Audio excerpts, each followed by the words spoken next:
from the world of politics. I think it is so important that the United States of America stand with our allies and that they know we're going to stand with them. I think at the same time, it is important for our enemies to fear us. To the world of business. But so far, it feels like the Fed's kind of threading this needle reasonably well, about as well as anyone could expect, given how difficult this is. This is Balance of Power with David Weston.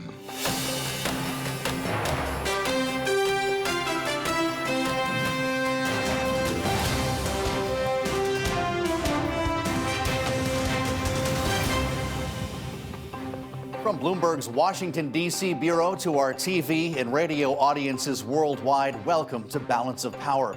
I'm Joe Matthew in for David Weston. We begin today with signs of improvement in the economic picture this morning. Fresh data showing U.S. consumer confidence unexpectedly rising to the highest level since May.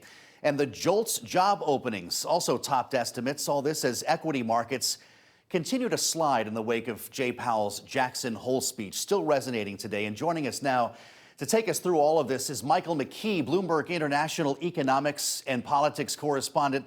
Michael, thanks for being here. It was just a couple of weeks ago we were arguing about the definition of a recession. Do the data today suggest the Fed has a lot more room to run and not worry about the R word?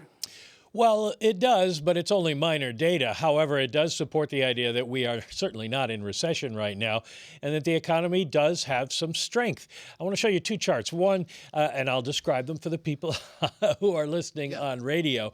One is jobs plentiful 6 months from now. This is part of that Conference Board survey on consumer confidence. And jobs plentiful 6 months from now went up during the last month. So people think that jobs are going to be easier to get, which is good news for the Fed because that JOLTS survey suggested there's a lot of jobs out there. And then you take a look at what's happening with inflation. That's going to be kind of a key number for the Fed this month. And the Cleveland Fed does a nowcast on it based on what we know now, what would happen with the CPI. And both headline and core inflation are forecast to fall a little bit. That would also be good news for the Fed. It may take some time for inflation to come down, but progress being made would be good news.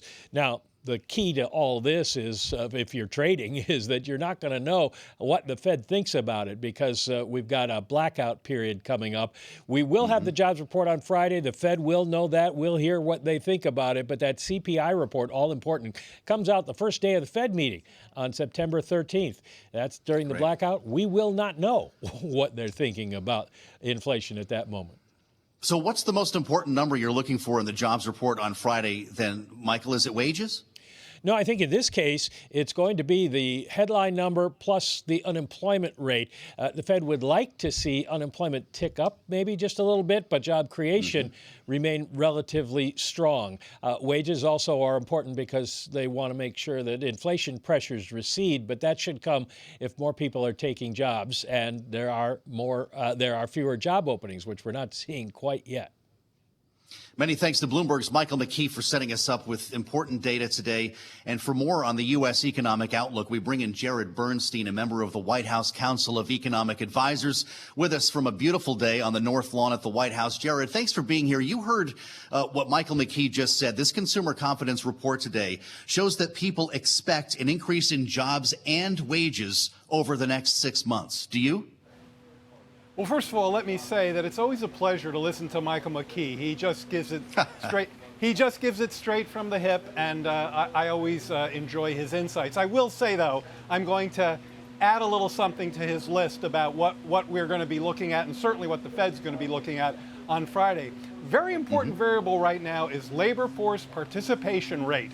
Obviously, top line job gains, the unemployment rate, those are huge for us. I mean, Joe Biden is all about jobs, all about opportunity for the middle class, and this historically strong labor market has been a tremendous tailwind for people dealing with high prices. So obviously, those top line numbers are important. But I think both we and the Fed want to see labor supply realign with labor demand, not just by bringing down the demand part, but by bringing up the supply part. So how do you read into that JOLTS number this morning, Jared? Is this the new normal? I mean, we've been talking for months and months about 2 job openings for every person who's looking for work. Or are you still actually expecting people to start coming back in post-pandemic, maybe after Labor Day? Well, we were starting to see a little bit of a slide in the number of vacancies. Obviously, it reversed in the June report, but it still remains very highly elevated. I think it may be down about 1 million from its peak. And this, of course, is the softer landing scenario that the Fed and others, certainly the idea that as the economy moves from a breakneck pace of 2021 to more steady and stabler growth, we need to see that supply-demand equation realign in the job market. So the idea is that, again, we'd like to see supply strong. Certainly the idea that vacancies are up, quit rates tick down a touch, but are still kind of elevated. On one hand, look, that's a very powerful tailwind for the American working family. And so it's really important. On the other hand, we know that the Fed is watching that very carefully, and it factors into their rate hike calculations. So Chair Powell certainly was heard after he delivered his 8-minute address in Jackson Hole on Friday. There's been a lot of consternation in the markets, as you well know, since then. Jared, I'm not going to ask you about Fed policy here. I know you'll defer to the central bank. But as an economist, do you believe that inflation has peaked? You know, there's, as an economist and as a White House economist, let me speak to you as the latter, because that's what I am these days. I don't think it would be appropriate for us to call a peak until we're kind of on the other side of the mountain looking right back up at it. You know, that has to do with the fact that there are still considerable uncertainties out there. Energy and other commodity costs, we know how volatile they are. But the fact is that the decline in the gas price, closing in on $1.20 off of its peak per gallon in mid-June, that's a trend. I mean, that's been well over 2 months now. So that's been having some momentum, and we expect it to have more. It's probably behind some of those CPI nowcasts that you just heard from Mike. But interestingly, he was talking not just about top line, but about core. So, I've seen folks say that the peak is behind us. I'm just going to be a lot more cautious than that, but I certainly understand the rationale where they're coming from. Well, Chair Powell made it clear they're going to be hiking rates continuing, whether this is a peak or not, that they have to make sure that the job is done here, Jared. And he described the pain that people are going to feel going forward. How's the administration preparing families for that pain? Yeah, you know, I heard on Bloomberg this morning, somebody said something like the difference between a dove and a hawk these days is the former's for 50 and the latter's for 75 bips. So, you know, that strikes me as a reasonable way to frame that. We stay out of the granular Fed policy, as you said earlier. We keep our heads down and try to make sure that people have the help they need to get by. So here, you know, I really have to invoke the Inflation Reduction Act, which seems like it was 10 years ago, given the student debt announcement, but in fact, it was a couple of weeks ago. And let's not forget that that's a measure that quite quickly starts delivering relief to people when it comes to paying for health coverage. A bit after that, it starts helping people lower the cost of prescription drugs, and over the longer term, very significantly diminishing the price of clean energy. More near term, we continue to do our work on the supply side, whether it's with the ports, whether it's the release of oil from the strategic reserves.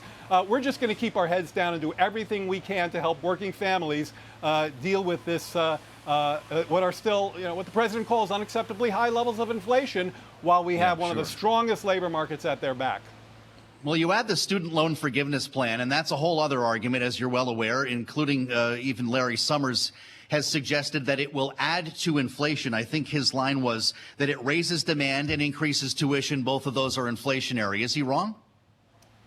Yeah, I mean, it's one thing for me to take the other side of that, but if you read I thought a very carefully done note by Goldman Sachs. I think J.P. Morgan had the same one. A number of market analysts have gone a step further, and they've asked themselves, what is the impulse, the spending impulse from debt forgiveness compared to, and this is the part that people shouldn't leave out, compared to the negative impulse from debt restart. So the payments restart. Now, let me be clear, because some people think I'm playing baseline games when they do that. We are not counting restart in our deficit calculations because it's built into the baseline. But when it comes to inflation, it makes a big difference. People who were spending zero to finance their student debt, some of them are going, a lot of them are going to start spending more than zero. Now, to be clear, they're going to be they'll be paying back less than they were before because of the forgiveness, but it will be greater than zero. And if you balance those two out, I think what Goldman Sachs called it is basically a wash. And that's been our view as well.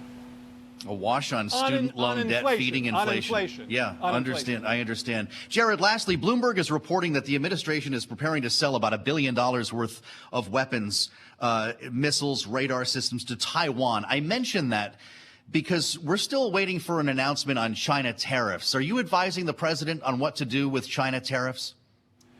Certainly the economic team is always going to play a role in that kind of international economics and those sorts of evaluations. What I can't do now is speak to you about either of those, especially on weapons. That's why I get to come out here and talk to you, because I stay in my lane.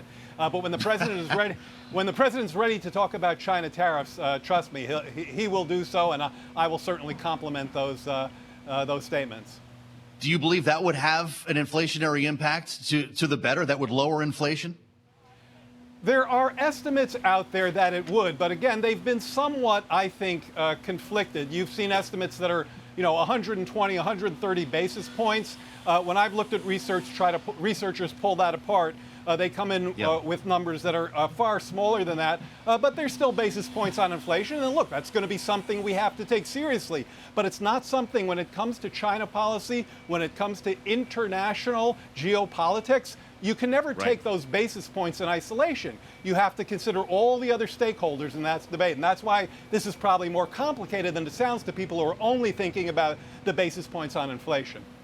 Sounds like we're not approaching an announcement imminently, though, Jared. Is that safe to say? Yeah, I don't have any readout on that. I appreciate it. Jared Bernstein of the White House Council of Economic Advisors. We appreciate the insights. Jared, coming up, we're going to talk with Bank of Israel Governor Amir Yaron. This is Balance of Power on Bloomberg TV and radio.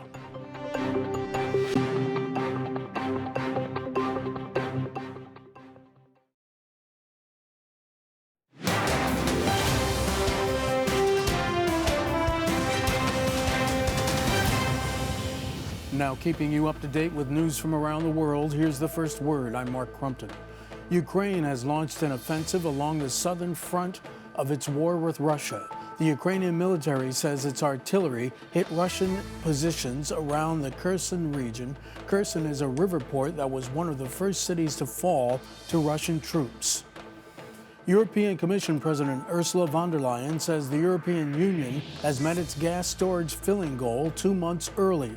The bloc is bracing for a tough winter. Supplies and energy contracts trading at elevated levels. At European level, we have agreed that all member states do jointly save 15% of energy between August now and March 23.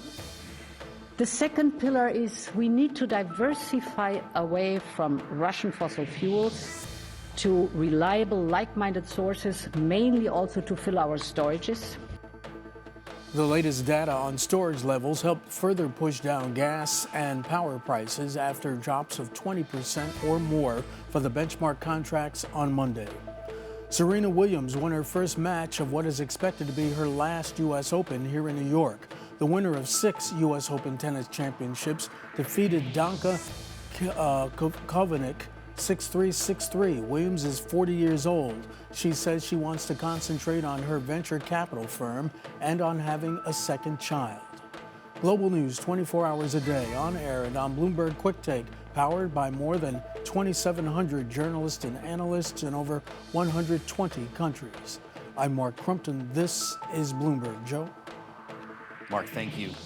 Well, we've been consumed by the inflation conversation both here in the U.S. and in Europe. The effects are being felt all over the world, and specifically in the Middle East as well. Israel's CPI at 5.2% year over year, quite a bit lower than the U.S. The central bank responding last week with an historic rate hike, and we're joined now by the Bank of Israel Governor Amir Yaron.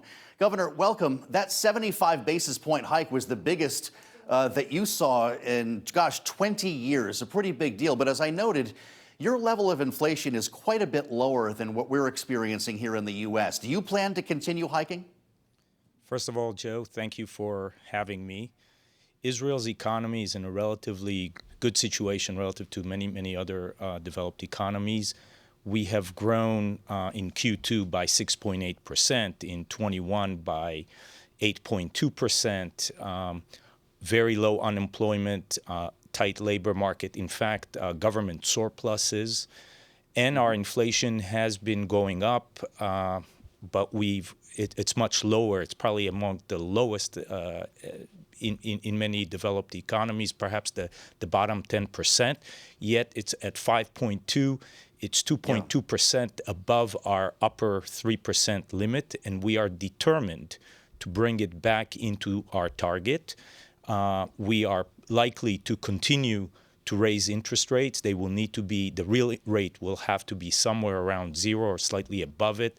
And we expect basically inflation to come back down into the target somewhere around the summer of 2023. But of course, as the rest of the world is facing, there's so much uncertainty from oil prices to pressures on supply chain and many other factors. You're starting from a lower level than Jay Powell is, for instance, though. Do you expect to reach neutrality before other countries like the U.S.? I think it's very hard to tell. I think several principles regarding even your previous questions are we at the Bank of Israel are seeing inflation is essentially a tax. It's a drag on the economy once inflation is beyond a certain level. It particularly hurts the lower income segments of society, and therefore it's imperative that we bring it back to target. We feel front-loading, and that's why we did the rate hike that we did. And given the numbers in Israel, the economy can absorb that. And I think all these principles, you also saw some of them being referred to in the recent Jackson Hole meeting. Yes, so you're front-loading, Governor. You've made that clear. Does that also mean that if you're taking care of business up front, you could be among the first central banks to start cutting next year? I think it takes a while for the interest rate process to cool down the inflation. We see it everywhere. I think, as I mentioned, Israel is in a good situation, so we expect that process of cooling down and the economy to be able to absorb that. But it's going to take some time, and I think at this point, as was also mentioned for many other countries, interest rates are likely to be at that higher level for a while until we actually see inflation really stabilizing around and inside our target range. Governor, you were in Jackson Hole last week along with many central bankers listening to Jay Powell's words. I wonder, to what extent does the Federal Reserve's policy guide your own? And do you stay in touch with Jay Powell and other central bankers around the world? Of course, all central bankers meet and we discuss. These are particular times, challenging times for all central banks. As you know, there are supply shocks that ultimately show up also on the demand side. It's very important that inflation doesn't get entrenched. That process of raising interest rate, it's clear it creates pain for many, but it's pain it's pain today to avoid a much greater pain in the future if inflation was to keep going. And yes, we do talk, and I think this exchange of opinions is very important among central banks. These principles that I laid out, I think, are common by many, but of course every country has to actually apply them in their own specific situation that is appropriate for the country.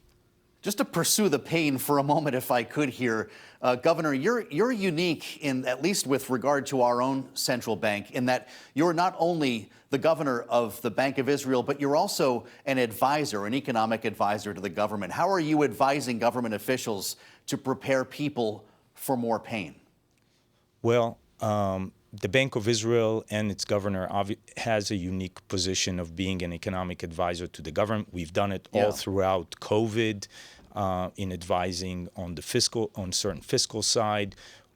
we advise the government on long-term reforms that are needed to continue growth engines for the Israeli economy for the long haul. And this particular, every now and then we do talk with the Ministry of Finance about specific items that are related to the current situation.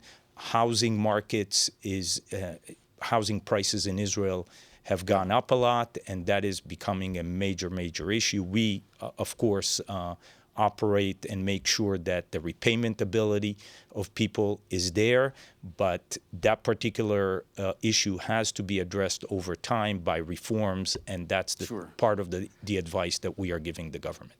Yeah, I wanted to ask you about housing in our remaining moment, Governor. Prices are up over 15%. I understand year over year. We have a similar phenomenon here in the U.S. Is this about cooling demand through rising interest rates, or is it about increasing supply, or is the answer going to have to be both? I think obviously raising interest rate will provide some cooling. But in Israel, we have a healthy demographics. We have high growth of population, and there's a clear shortage of supply. The process of creating housing, from releasing land, which is mainly public, until the final production of housing is cumbersome. And that process needs to be more efficient. And basically, we need the long-run solution for this is increasing supply immensely. Raising the interest rate will do a little bit of cooling, but ultimately for young couples, it might cool it off, but still the payments will increase. So the real solution here has to be on the supply side. Sounds very familiar to those of us in the U.S. Amir Yaron, Governor for the Bank of Israel. Sir, thank you for your insights today on Bloomberg.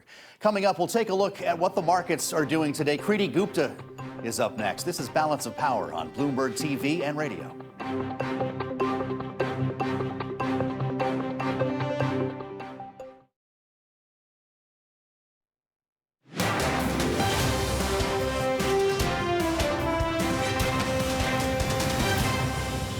Now keeping you up to date with news from around the world, here's the first word. I'm Mark Crumpton. The Biden administration is preparing to sell $1.1 billion worth of missiles and radar support to Taiwan. It would be the largest transfer of U.S. weapons to the island in almost 2 years. The sale doesn't offer Taiwan any new military capacity, but it's likely to lead to more protests from China. A Chinese official says the nation has rolled out, in his words, more forceful economic policies this year than it did in 2020. The premier is warning the State Council, China's cabinet, that the country faces a difficult task concerning recovery. Last week, Beijing announced a stimulus plan that included more than $145 billion for infrastructure spending. Sanctions are the only obstacle to Russia supplying gas through Nord Stream, according to the Kremlin. Flows through the pipeline are set to be halted from tomorrow through Friday because of maintenance. When asked about possible assurances that flows will resume after that, spokesman Dmitry Peskov said nothing would interfere apart from, quote, technological problems caused by sanctions, end quote. The United Nations and the Pakistani government have launched an emergency appeal for $160 million to help those hardest hit by the floods devastating the country. UN Secretary General Antonio Guterres called the weather event, in his words, a colossal crisis, and says the funds will provide food, clean water, sanitation, emergency education protection, and health support. Global news 24 hours a day, on air and on Bloomberg Quick Take, powered by more than 2,700 journalists and analysts in over 120 countries. I'm Mark Crumpton. This is Bloomberg. Mark, thanks. The CEO of Pandora, Alexander Lasik, spoke with Bloomberg earlier today about the state of the U.S. consumer. He says he's not surprised to see a drop-off in spending on jewelry this year. Take a listen. If you look at the jewelry category over the last 10 years in the U.S., grew a couple of points ahead of GDP. Then last year, when the stimulus checks came from the U.S. government, then the category jumped and grew by 50%. So coming into this year, it was quite clear to everybody that participated in the category that it would kind of shrink and go back to a more normalized situation. So we can kind of see that as we started getting into March and onwards, which was the time when the first checks dropped, that the traffic into the category as a whole started coming down a little bit. So we always assumed that this year would be a contraction on the basis of that kind of unnatural growth that we experienced last year.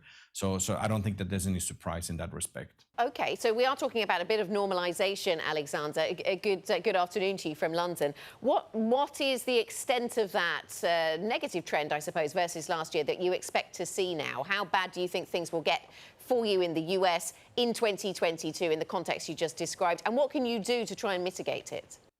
Well, I mean, it's a bit of a guessing game. Coming into this year, we did some, assumptions on that, and we said, well, maybe the category will contract anywhere between 15 and 20%. But of course, that was a bit of a guess.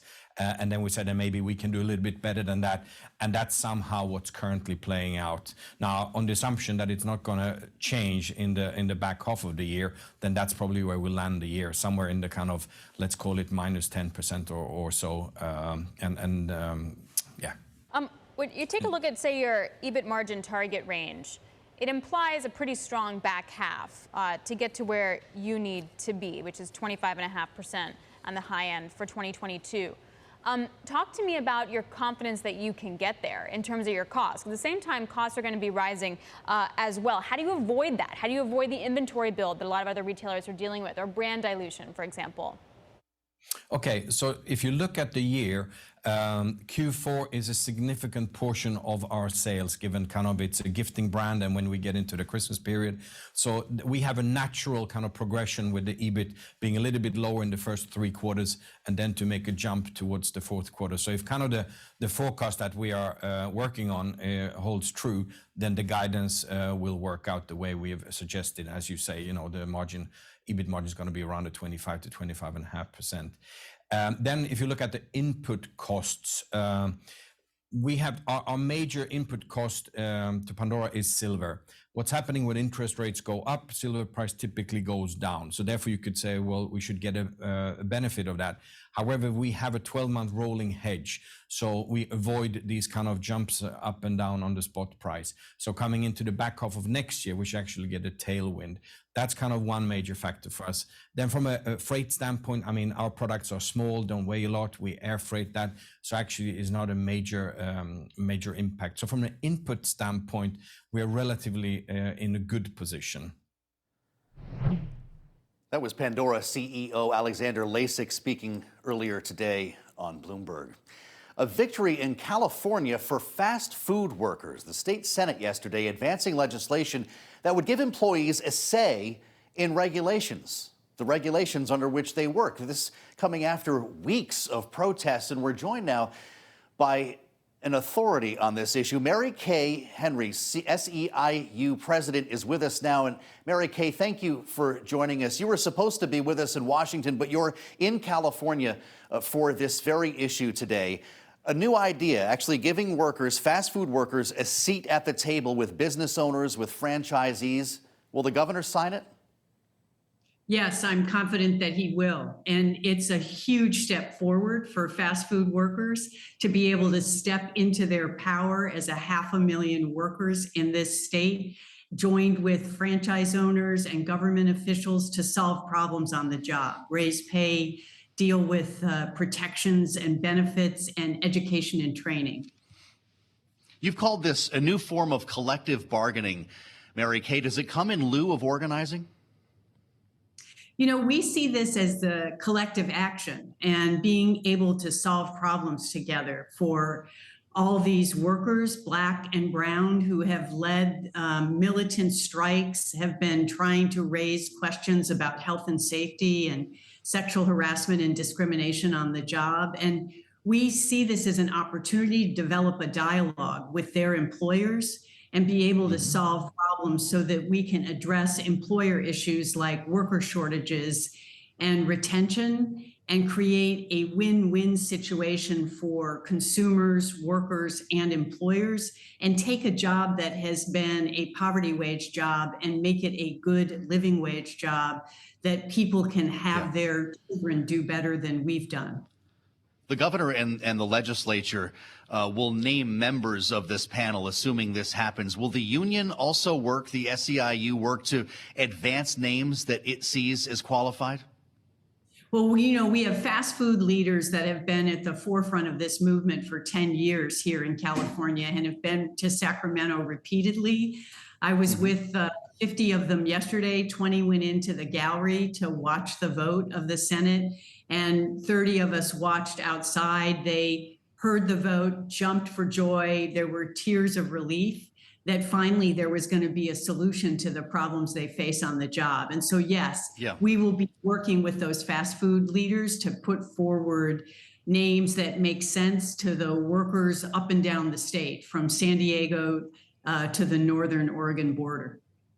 Not everyone loves this idea, of course. It is opposed by the State Restaurant Association, by the California Chamber of Commerce, and the International Franchise Association, which calls this, quote, the most egregious thing we've ever seen. Would franchisees have the same say as workers on this panel? Yes, and I just want to remind us, those same organizations had the same doubts and fears and objections to 15 when that demand was made 10 years ago. And look at how many people have benefited from the $15 minimum wage and the job growth that has resulted as part of that. And so we see this new model, David, as being able to create the same situation where employers who are objecting today will experience this model as a way to solve problems together with their frontline workforce, who many of them want to invest in to make sure that people can lead a decent life and be productive on the job. Yeah, this is Joe Matthew in Washington. Mary Kay, we've seen an increase in service workers organizing at some big companies. Starbucks comes to mind, Trader Joe's, and some others. What factors are driving people to organize right now? Is inflation part of the story, the fact that wages are not keeping up? Well, I think the biggest motivation has been the combination of the public health pandemic that people showed up and worked through in spite of risking their own health and safety, the racial reckoning that was caused by the murder of George Floyd, and intensifying climate disasters have created conditions for working people that say enough is enough. We deserve better. And so you're seeing people take collective action as a way to solve problems on the job and in their communities. Mary Kay Henry, we thank you for joining us today from California. Coming up on Balance of Power, President Biden gearing up for a primetime address later this week as primary season winds down. We'll have more on that conversation still ahead. This is Balance of Power on Bloomberg TV and radio.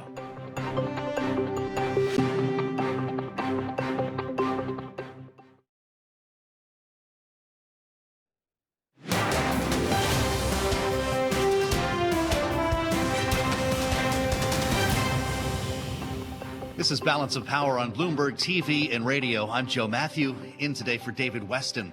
President Biden is in Pennsylvania today, and he will return later this week in an effort to help his party remain in control of Congress. For more, we bring in our political panel today. Doug High, Harvard Kennedy School Institute of Politics Fellow, and Tom Perez is with us, former DNC chair, former Labor Secretary. Gentlemen, it's great to see you. Thank you for coming in. Doug, I'm going to start with you here as a Republican, because we have been talking about a lot of issues with the ground shifting under our feet here since the Roe decision. This hour has been a largely economic conversation. Inflation, prices, the job market. Will those issues drive people at the polls still? Do you still believe that, or are other social issues creeping in front of them? It gets very complicated pretty quickly, and what we see is it really depends on the voter and what they're motivated on. If they're focused on jobs and the economy, inflation, they're voting Republican. If they're focused on social issues, abortion, climate, things like that, they're motivated, and they're more motivated now to vote Democratic than they were just a few months ago. So this is the truism in politics, and the Secretary knows this very well. You want to talk about what you want to talk about, and you want your opponent to talk about what you want to talk about. So Republicans need to focus on jobs, the economy, inflation, rising crime, Democrats are going to continue to hammer home abortion. And it's almost like football. What that turf war will be, the land that the campaigns are fought on, will determine who wins. A lot of times, Tom, we talk about issues on the campaign trail that don't really materialize in the voting booth. How did Democrats mobilize specifically younger voters, that 18 to 34 block, with the Roe ruling in mind, knowing they're paying more for everything as well? Right. Well, don't forget, the Roe ruling didn't simply motivate 18 to 34-year-olds. You look in Kansas, and Doug's very familiar with Kansas politics. It wasn't just Johnson County, which is the more liberal part of Kansas. You saw remarkable voter registration upticks among women north of 30, women north of 40. The Republicans who wanted to see the overturning of Roe v. Wade, it's like the dog that caught the car. And you're seeing across the country, New York 19 was another example. Yeah. That was a candidate who was supposed to be like a moderate, and he couldn't pull that out. Well, that's a great example, because that became, Doug, an argument between, on actual issues between inflation and the fallout from the Roe ruling. The Democrat won. Yeah, and what you're seeing is a lot of Republicans are trying to backtrack in some of their previous positioning on this, where they've been opposed to exemptions or things like this. The abortion politics in the country is a very complicated issue, because most voters support Roe versus Wade, also want some limitations. So finding that soft space for voters can be difficult to do as the parties have moved further apart from each other. But Republicans don't want to be talking about this, and we see that more and more in their messaging. Add a student loan debt forgiveness plan, Tom, and people are accusing the president of buying votes weeks before the election. Well, I laugh at that, because during the debate about the PPP program, Republicans were taking PPP money, they were supporting that, and that's loan forgiveness. So there's no shortage of hypocrisy in the sudden, oh my gosh, what are you doing? And Democrats aren't shying away from talking about the fact that Joe Biden is delivering on promises. You look at the Inflation Reduction Act and what it's doing for prescription drug costs, and there's a very clear contrast between what Republicans weren't willing to do, which is give Medicare the authority to negotiate prices, a $2,000 cap on prescription drug costs for seniors. These are real things that you feel in your pocketbook. And a solar company just announced yesterday that they're going to be investing in U.S. workers as a result of our climate change action. So, ordinarily, and Doug and I have both been at the RNC, the DNC, respectively. Ordinarily, at this moment in time, there's a lot of headwinds facing the incumbent. But I'm feeling increasingly optimistic about the Senate, in no small measure, because we're fielding really good candidates, and they have Dr. Oz and others, and independent voters, like in Wisconsin. If you look at the Mandela Barnes race. He has a double-digit lead among independent voters. And places like Wisconsin, those slivers of independents are going to make a real difference. Well, let's stick in Pennsylvania for a moment. As we mentioned on the outset, Doug, President Biden's going there twice this week. He added another speech that'll be in prime time. Pretty unusual move on Thursday night that has been described as a speech about the battle for the soul of the nation.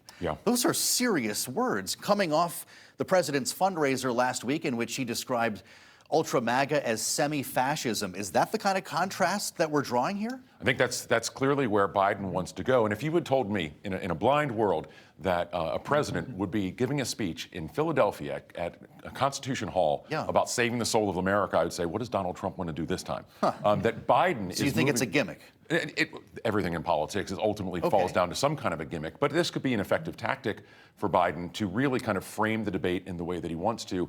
And the secretary's right. Biden is in a better position now, Democrats are, than they were certainly since the Dobbs decision, but also moving forward into November, because it's not just Democrats who are rewarming to Biden. You're starting to see it with independents. Secretary, you remember the deplorables. Is this the new version of that? Well, remember, the day that candidate Joe Biden announced his race, he was talking about the battle for the soul of this nation. And, one of the interesting things I see, when we had our convention in 2020, we had a really aggressive process for building a platform. When Doug was at the RNC, they did the same thing. What did the Republicans do in 2020? They didn't have one. Their platform was whatever Donald Trump said. So you think that contrast is already the contrast has already been laid there. And every day, these reminders of what this president did that tired people out. And I think there is a remarkable opportunity in a year which should be a major league headwind year for us, not only to get to 52 in the Senate. The winds are changing. But I think we have opportunities in the House. And, New York 19 was one example. And we'll talk more about elsewhere. that in our remaining moments with Doug Heye and Tom Perez, our political panel today on Balance of Power. It's coming up next. I'm Joe Matthew in Washington. This is Bloomberg.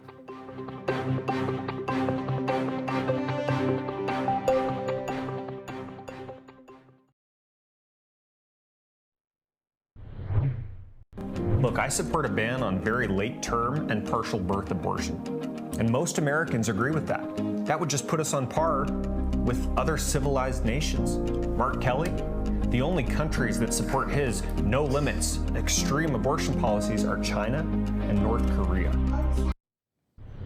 It's part of an ad for Blake Masters running for Arizona Senate against incumbent Mark Kelly. Political ad spending in the 2022 midterms has already broken a record for off-year congressional elections, set to plow through the all-time high of $9 billion spent on the 2020 presidential contest. Remarkable numbers here. Let's welcome back our panel, Doug Heye, Harvard Kennedy School Institute of Politics Fellow, and Tom Perez, former DNC chair, former U.S. Secretary of Labor. It comes down to a question then of allocating resources. Tom, you've been there, obviously running the DNC. When you have cases like we have in the battleground Senate races, including Arizona, say Pennsylvania, Georgia, where candidate quality becomes an issue, your candidate has the advantage. Do you spend more money to close the deal or reallocate resources to a weaker candidate?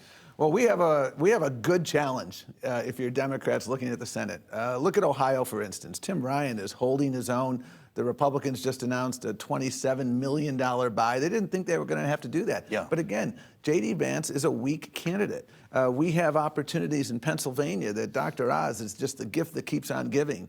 In Arizona and Georgia, you're going to continue to see this big spending. And so the answer is, we're going everywhere, and the resources are there in today's world to do that because people understand that our democracy is on fire. It's a 5-alarm blaze, and if we get to 52 in the Senate, that gives us remarkable capacity to do things. How do you make those dollar decisions, Doug, when you're looking at a map as peculiar as the one we have this time? Yeah, you're looking at numbers, and you're looking at where you can most effectively spend your money. And it's constantly shifting. That's part of the fun and the challenge of it. Is one day you're looking to put things into Georgia, the next day you're looking to potentially take things out of Georgia to affect Ohio or Arizona or whatever states really are targeted on a given day. And this is the problem that McConnell is facing, which he's pretty open about, is that candidate quality matters. And if you're McConnell, you saw Christine O'Donnell and Sharon Engel in 2010 give away 2 Senate seats. You saw Todd Aiken in Missouri, Richard Murdoch in Indiana. For McConnell, this is deja vu all over again. And it's why you're going to constantly see money shifting throughout the country. Mitch McConnell is one thing. I'll ask you, though, both, because we're out of time. Yes or no? Democrats keep the House, Secretary? Oh, I think it's a tall order, but I think we can do it. And the fact that I can't say with certainty that we will or we won't is remarkable. Because the question should be in an ordinary cycle, are you going to lose 30 or 40? Right. And the fact that it's a jump ball is remarkable. The House, I think, is gone. The Senate, I can only shrug my shoulders. Fascinating. Doug Heye, Tom Perez, great to have both of you here. Many thanks to our panel here today on Balance of Power. I'm Joe Matthew in Washington. Check out the Balance of Power newsletter on the terminal and online. And coming up, I'll meet you for Hour 2 of Balance of Power on Bloomberg Radio. I'm Joe Matthew in for David Weston. This is Bloomberg.